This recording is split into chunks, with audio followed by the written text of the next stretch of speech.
4 years of navigating the medical and legal systems continues for a Lubbock woman. Yeah, but now it's reached the Texas Supreme Court as she waits to see whether or not she can sue the city of Lubbock after a car crash.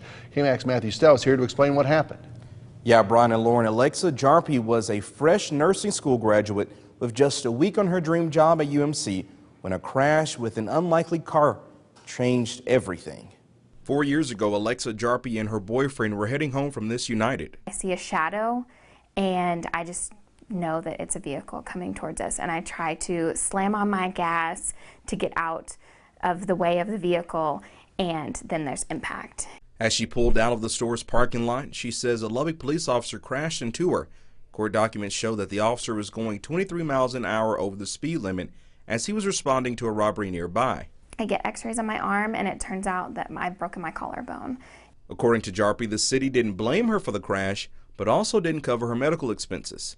Instead, she says the city charged her $25,000 to cover the damage to the police car. So, she decided to sue the city after her insurance went up. And of course, after getting all those bills, a lower court ruled that she couldn't sue the city of Lubbock, citing sovereign immunity, protecting governments from liability.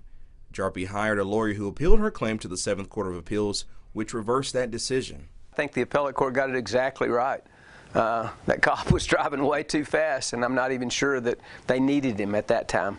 According to court documents, the city believes the officer was just doing his job, and that's why they've appealed to the Texas Supreme Court. I don't want the jury to hear all that. I mean, he was going 23 miles an hour over to a robbery scene where the robber had already left. As for Jarpy, while she isn't in that much pain anymore, she says it left a lasting impact on one of the most important days of her life. 2 surgeries, and I, even when Jeremy and I were getting married, I had, not that it's a big scar, but it was a scar enough that I was, wanted to hide it from my wedding dress. And, I did get some, I tried really hard to do like the creams and stuff like that, and just to, try to hide it. And I wouldn't have ever had that scar had I not been in this accident. We asked the city for comment on this case, but they did not return our calls.